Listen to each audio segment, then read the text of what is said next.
Hello guys, welcome back to my YouTube channel Bihar Education by Nidhi Academy.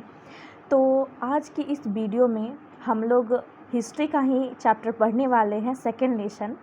तो आपको आज लगा होगा कि मैम ने आज ये मोटिवेशन क्वेट लेके आई हैं, आखिर ऐसा क्यों है। तो हम आज से चाहते हैं कि आप लोग को कुछ मोटिवेट करके पढ़ाया जाए, ठीक है, ताकि आपको और ज़्यादा इंटरेस्ट आए पढ़ने में, ठीक है, और आगे जाने में, और आप अपनी मंजिल तक आसानी से पहुंचेंगे, ठीक है। तो हम चाहते हैं कि हमेशा जो भी वीडियो हम बनाएं उसमें थोड़ा बहुत एक मोटिवेशन रहे हमारा। तो अगर आपको वीडियो अच्छा लगता है तो इसको लाइक, शेयर एंड सब्सक्राइब करना बिल्कुल मत भूलिएगा। तो देखिए, आज का हमारा क्या टॉपिक है कि थोड़ा मोटिवेशन के बारे में जान लेंगे, उसके बाद हम टॉपिक पढ़ेंगे। तो देखिए, शिक्षा और संस्कार जो है ज़िंदगी जीने के मूल मंत्र हैं। शिक्षा और संस्कार, ये दो चीज़ें जो हैं वो ज़िंदगी को जीने के दो ही मंत्र हैं, एक शिक्षा और एक संस्कार। शिक्षा जो है वो आपको कभी झुकने नहीं देगी, और संस्कार जो है वो आपको कभी भी गिरने नहीं देगा। कहने का मतलब ये है कि जब तक आप पढ़ते रहेंगे और आपके पास नॉलेज होगा तब तक आप किसी के सामने झुकेंगे नहीं, और जब आपके पास ज्ञान नहीं होगा तब कोई भी लोग आपको झुका सकता है। तो सबसे ज़्यादा ज़रूरी क्या है कि आप अपने लाइफ में शिक्षा को अच्छे से ग्रहण करें, ठीक है। और सेकंड चीज़ है संस्कार। कभी भी अपना संस्कार नहीं भूलना चाहिए, मम्मी पापा का ख्याल रखना चाहिए, ठीक है। देखिए, आप लोग सोचते होंगे कि बहुत सारे टीचर्स जो हैं हमें सिर्फ लेक्चर देते हैं, ऐसा नहीं है। कोई अगर आपको कुछ बोल रहा है ना तो उसने एक्सपीरियंस किया है उस चीज़ को, तभी आपको बोल रहा है। तो आप इन सारी बातों पे गौर करेंगे कि क्या है बात, ठीक है, और समझने की कोशिश करेंगे। तो चलिए आज का हम अपना टॉपिक स्टार्ट करते हैं कि आज का हमारा टॉपिक क्या है। तो आज का टॉपिक हमारा है मार्च की क्रांति एवं निरंकुश राजतंत्र का अंत। आज का हमारा टॉपिक क्या है कि मार्च की क्रांति और निरंकुश राजतंत्र का अंत। निरंकुश राजतंत्र कहने का मतलब है कि जो मनमौजी ढंग से शासन चलता है उस चीज़ का अंत, ठीक है। तो देखिए, 7 मार्च 1917 ईस्वी को पुराने कैलेंडर, ठीक है, जो रूस में जो पुराना कैलेंडर था उसके अनुसार इसको 22 फरवरी में जोड़ा जाता है। किसको? 7 मार्च 1917 को अगर पुराने कैलेंडर के हिसाब से देखा जाए तो उसको हम लोग 22 फरवरी 1917 के व्यू से देखते हैं, ठीक है। तो वहाँ पर क्या था कि पेट्रोगार्ड, वर्तमान में जो कि लेनिन गार्ड में है, और वहाँ पर पेट्रोगार्ड पे क्या था कि सड़कों पर किसान मजदूर ने जुलूस निकाला। 7 मार्च 1917 को पेट्रोगार्ड पर क्या हुआ कि जो मजदूर थे, किसान थे, उन्होंने वहाँ पर जुलूस निकाला था। उन्होंने रोटी दो के नारे लगाए थे। मार्च की क्रांति में रोटी दो के नारे लगे हुए थे, ठीक है। अगले दिन 8 मार्च को कपड़े की मिलों की महिलाएं मजदूर ने बहुत सारे कारखानों में रोटी की मांग करते हुए हड़ताल का नेतृत्व किया। कहने का मतलब है कि 8 दिन जब बीता तो उसके बाद जो कपड़ों की मिलों की महिलाएं थी वो मज़दूरों ने बहुत सारे कारखानों में रोटी की मांग करते हुए उन्होंने हड़ताल किया था। और उसके बाद क्या हुआ कि जिसमें अन्य मज़दूर भी शामिल हो गए थे, ठीक है। मतलब कहने का मतलब ये है कि जो आंदोलन चला था 7 मार्च 1917 में, तो उस समय क्या हुआ कि जो किसान और मज़दूर थे, ज़्यादातर तो शोषण किसान और मज़दूर का ही हो रहा था, तो इन दोनों ने मिलकर के एक जुलूस निकाला। कब निकाला? तो 7 मार्च 1917 को, अंडरलाइन कर लेंगे, ठीक है। और इसको याद भी रखेंगे कि 7 मार्च 1917 को मार्च की क्रांति हुई थी और उसी समय निरंकुश राजतंत्र का अंत हुआ था। अगर पुराने कैलेंडर के अनुसार देखा जाए तो 22 फरवरी 1917 को इसको मतलब इस क्रांति को माना जाता है रूसी कैलेंडर के अनुसार, ठीक है। और इसमें क्या था कि रोटी दो के नारे लगाए गए थे, ठीक है।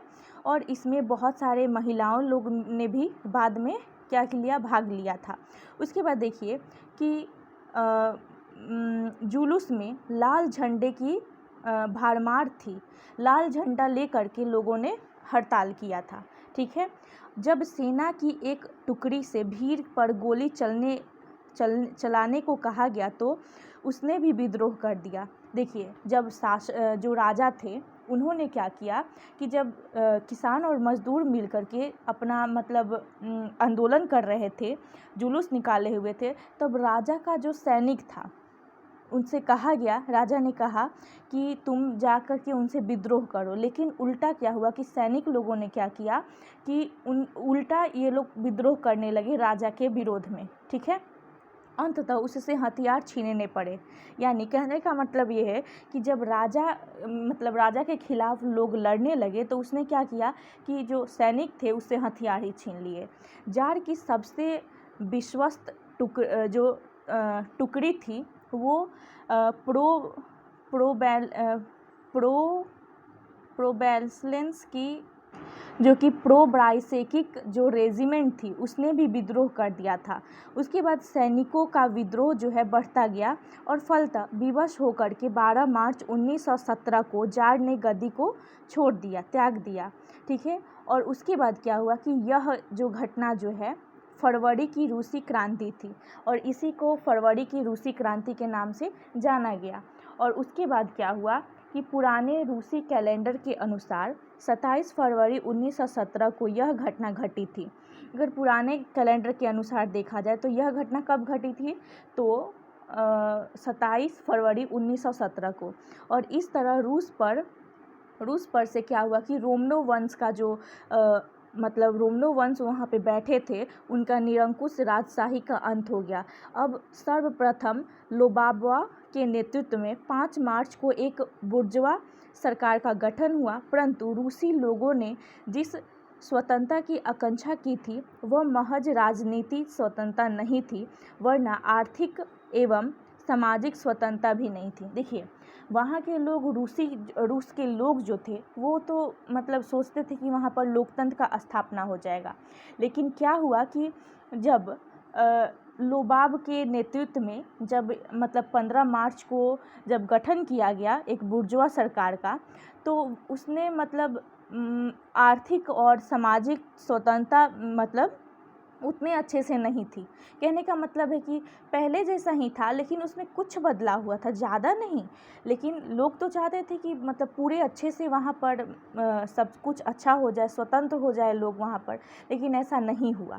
और अतः यह बुर्जुआ सरकार तत्कालीन परिस्थितियों के प्रतिकूल थी। उसके बाद क्या हुआ कि देखिए, अगर हम किसी के साथ अच्छा व्यवहार नहीं करेंगे तो हम लोग तो वो सरकार हम लोग के हमारे बस में रहेगी नहीं, हम जो कहेंगे वो करेगी नहीं। तो वहाँ पर क्या था कि जो बुर्जुआ सरकार बनी, तो बुर्जुआ सरकार को तो जनता इसलिए चुनी थी कि जो हम लोग का दुख था पहले जब रूसी शासन करती थी वहाँ पर, तो उन लोगों का जो दुख था वो तो दुख बना ही रह गया, तो इससे कुछ नहीं हुआ। तो ये जब बुर्जुआ सरकार बनी तब भी ये उनका साथ नहीं दे रही थी, तब भी ये लोगों का शोषण ही कर रही थी, उत्पीड़न ही दे रही थी उनको, तो ये प्रतिकूल नहीं थी उनके। उसके बाद है अंत में बुर्जुआ सरकार गिर गई तथा केरेंस्की के नेतृत्व में एक उदार समाजवादी की सरकार गठित हुई।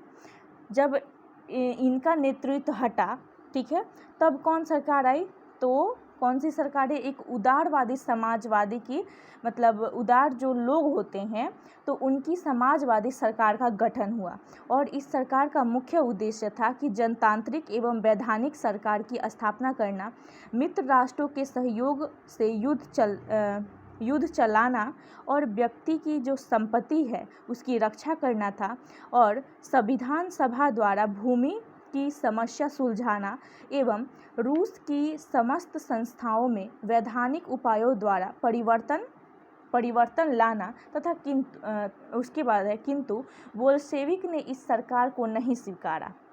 देखिए, कहने का ये मतलब है कि जब एक उदारवादी जो समाजवादियों का सरकार बना, तो उस समय क्या हुआ कि ये भी जो बोल्शेविक लोग थे इसको पसंद नहीं आया, जबकि ये जनता के प्रति अच्छा था क्योंकि यहाँ पर जनतांत्रिक था और वैधानिक सरकार था और मित्र राष्ट्र के सहयोग से युद्ध भी चलाना चाहता था, व्यक्ति की संपत्ति की रक्षा करना चाहता था और संविधान सभा के द्वारा जो भूमि का सुलझाना है वो भी अच्छे से करना चाहता था, लेकिन फिर भी बोल्शेविक लोगों को पसंद नहीं आया। अब हम थोड़ा ये जान लेते हैं कि ये डब्बा में क्या दिया है कि रूस क्रांति की तारीख को बताया गया है। ठीक है, तो इसको हम लोग देख लेते हैं। तो देखिए, रूस में 1 फरवरी 1928 को क्या है, जूलियन कैलेंडर का अनुसरण किया जाता है। जूलियन, इसको याद रखेंगे, यहाँ से क्वेश्चन पूछ देगा कि रूस में 1 फरवरी 1918 को मतलब किससे रिलेट किया जाता है, तो जूलियन कैलेंडर के अनुसरण। इसके बाद रूसी सरकार ने ग्रेगोरियन कैलेंडर अपना लिया। ठीक है, ये क्वेश्चन पूछा जा सकता है आपके एग्ज़ाम में कि 1 फरवरी 1918 तक जो है जूलियन कैलेंडर का अनुसरण किया गया था, उसके बाद जो है कौन से कैलेंडर को रूस की सरकार ने अपनाई, तो ग्रेगोरियन। ठीक है, ग्रेगोरियन कैलेंडर को है जो है रूसी सरकार ने अपना लिया, जिसका अब सब जगह इस्तेमाल किया जाता है। ग्रेगोरियन कैलेंडर जो है जूलियन कैलेंडर से 13 दिन आगे चलता है। 13 दिन आगे चलने के कारण ही जो है मतलब जब पुराने कैलेंडर के अनुसार और नए कैलेंडर के अनुसार जोड़ा जाता है तो उसमें डिफरेंस आता है, कितने दिन का, तो 13 दिन का, याद रखेंगे। अतः इस प्रकार क्या हुआ कि फरवरी 12 मार्च को और अक्टूबर 7 क्रांति 7 को संपन्न हुई थी। अगर इस प्रकार देखा जाए तो फरवरी की क्रांति जो थी और 12 मार्च को, और अक्टूबर की जो क्रांति थी 7 नवंबर को संपन्न हुई, और इसी तरह 1905 की क्रांति जो है 22 जनवरी को हुई थी। ठीक है, उसके बाद देखिए ये छोटा सा टॉपिक क्या कह रहा है कि सन 1975 में संयुक्त राष्ट्र संघ द्वारा 8 मार्च को अंतर्राष्ट्रीय महिला दिवस घोषित किया जाता है। देखिए ये टॉपिक बहुत ज़्यादा इम्पॉर्टेंट है, इसको अंडरलाइन कर लेंगे। ठीक है, कहने का मतलब है यहाँ से 2 क्वेश्चन एराइज होता है। फर्स्ट क्वेश्चन ये होता है कि संयुक्त राष्ट्र संघ की स्थापना कब हुई, पूछता है क्वेश्चन। तो संयुक्त राष्ट्र संघ की स्थापना 1975 में हुई थी। कब हुई थी, 1975 में। और संयुक्त राष्ट्र संघ के द्वारा ही क्या किया गया कि 8 मार्च को अंतर्राष्ट्रीय महिला दिवस घोषित कर दिया गया। आप लोग देखते हुए कि 8 मार्च को हमेशा जो है महिला दिवस के रूप में मनाया जाता है, तो ये संयुक्त राष्ट्र संघ ने ही घोषित किया था। कब किया था, तो 1875 में। ठीक है, चलिए आगे बढ़ते हैं। अब देखिए बोल्शेविक क्रांति के बारे में यहाँ पे विस्तार रूप में दिया है कि आखिर क्या था, उसके मतलब बारे में बताया गया है कि इसके कारण क्या, कारण तो हम लोग पढ़ चुके हैं, लेकिन अब बता रहा है कि उसके मतलब उसके बारे में क्या है। ठीक है, तो उसको हम जानेंगे अब। तो देखिए इस प्रकार क्या है कि इसी समय रूस के राजनीति मंच पर लेनिन का प्रादुर्भाव हुआ। देखिए अभी ही जब बोल्शेविक क्रांति चल रहा था नवंबर 1917 में, तभी एक महान जो राजनीति मंच पर एक महान जो मानिए तो एक नेता ही थे, तो उनका जो प्रादुर्भाव हुआ वो कौन थे, तो लेनिन थे। जार की सरकार ने उसे निवासित कर दिया। अंततः वह स्विट्ज़रलैंड में निर्वासित जीवन व्यतीत कर रहा था। देखिए जार की जो सरकार थी उन्होंने क्या किया कि इनको निर्वासित जीवन मतलब कर दिया गया था, इसलिए ये स्विट्ज़रलैंड में जो जा कर के क्या बिता रहे थे, तो निर्वासित जीवन अपना व्यतीत कर रहे थे। और जब मार्च 1917 ईस्वी में क्रांति हुई, तब जर्मनी की सहायता से ये रूस पहुंच गए। देखिए जब मार्च 1917 की जब क्रांति हो रही थी, तब इन्होंने क्या किया कि जर्मनी की सहायता से ये कहाँ पहुंच आए, तो रूस में पहुंच आए। ठीक है, अप्रैल 1917 में जब वह पेट्रोग्राड पहुँचे, तब रूस की जनता का उत्साह बढ़ गया। देखिए कोई लीडर है, अब सपोज कीजिए आपका कोई मतलब आप क्रिकेट खेल रहे हैं, ठीक है, मतलब इमेजिन करना है, और उसका कैप्टन जो है कहीं चला गया है, ठीक है। तो आप में डर रहेगा ना कि कैप्टन हमारा चला गया, हम कैसे खेलेंगे ज़्यादातर, मतलब कैसे रह पाएंगे। तो इसी तरह जो लेनिन थे ना, वो भी एक कैप्टन ही थे मानिए तो।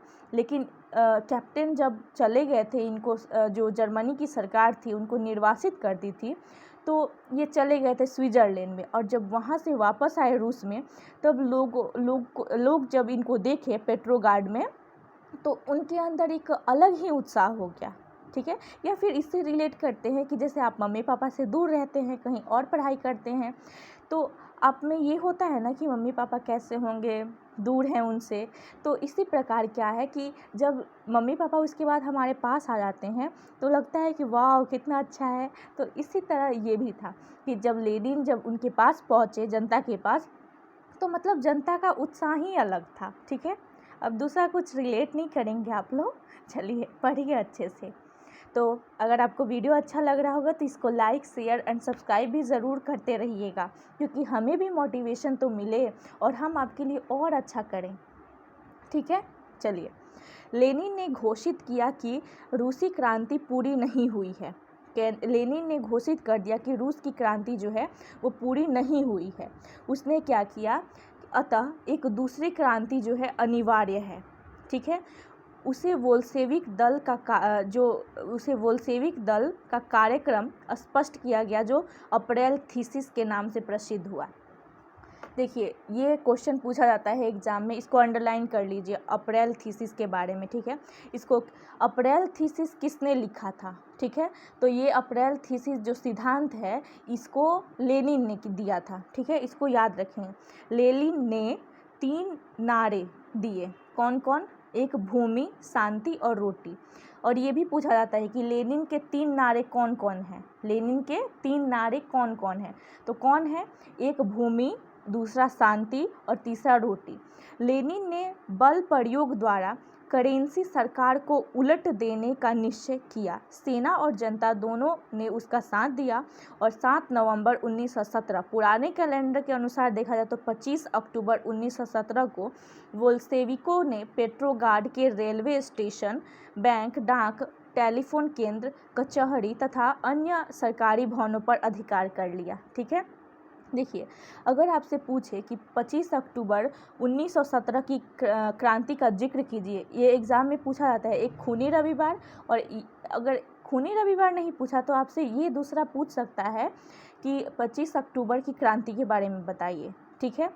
ये पूछ सकता है, तो इसको भी याद रखेंगे और उसको भी। ये दोनों मोस्ट मतलब 5 नंबर के क्वेश्चन में आएगा, या तो 2 नंबर के मतलब आएगा। जैसे लघु उत्तरीय दीर्घ होता है, तो या तो लघु में आ जाएगा या तो दीर्घ में आ जाएगा, तो इसको याद रखेंगे, ठीक है। तो देखिए क्या हुआ कि लेनिन ने क्या किया कि एक मतलब अपने बल का प्रयोग करके करेंसी की सरकार को उलटने का एक निश्चय किया।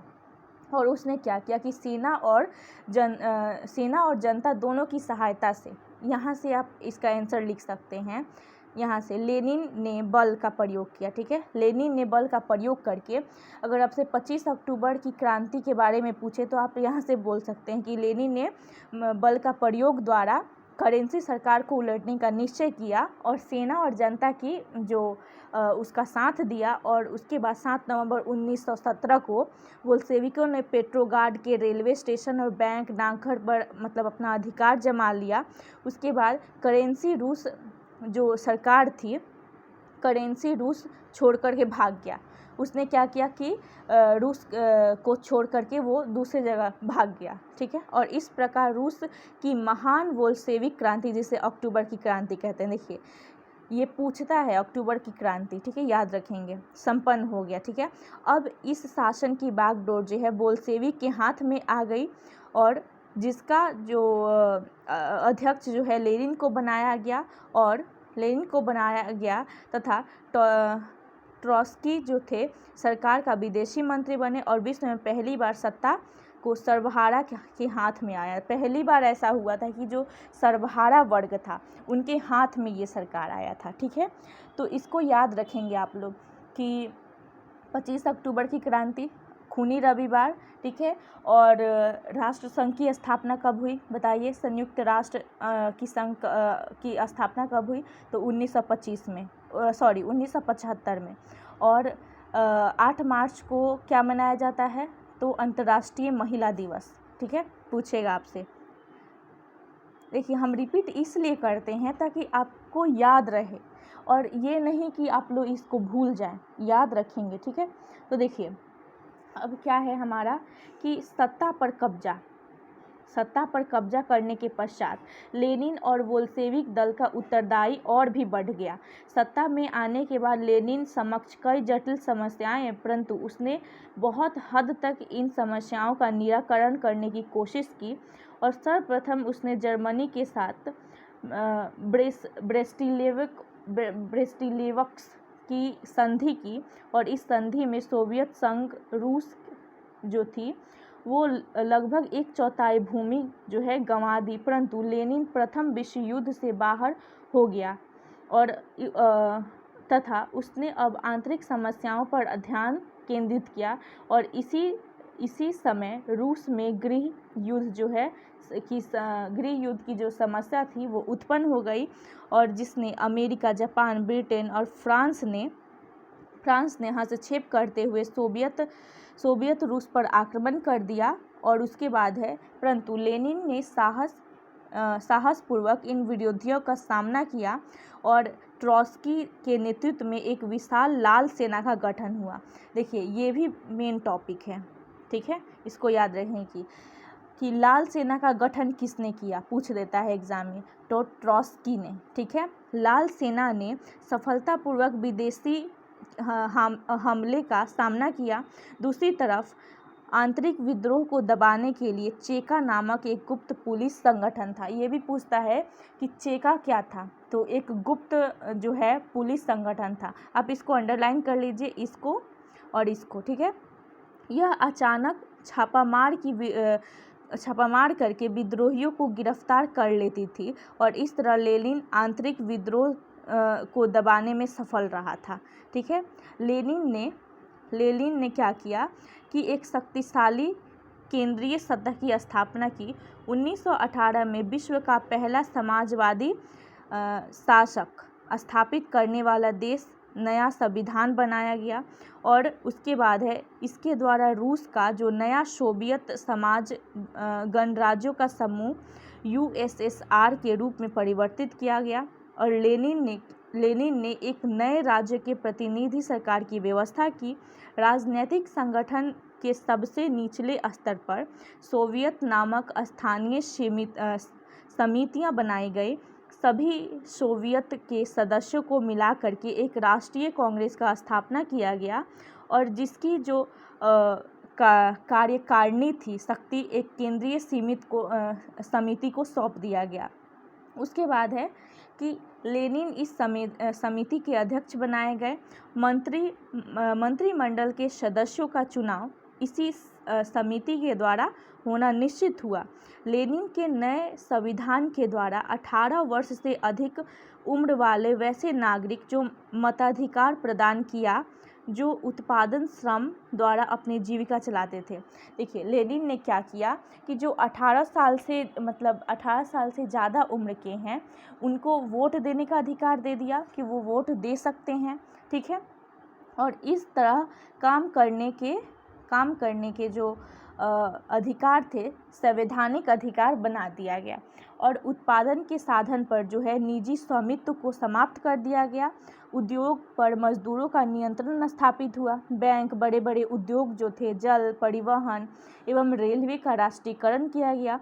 शिक्षा पर चर्च का अधिकार समाप्त कर दिया। पहले क्या था कि चर्च के लोग ही शिक्षा प्राप्त कर सकते थे, और चर्च के लोग जो थे ना वो लोगों को कुछ भी बुद्धू बना देते थे, तो इसलिए वहाँ पर क्या किया गया कि उनकी शिक्षा को समाप्त कर दिया गया। अब शिक्षा सबके लिए है, सबके लिए बराबर है।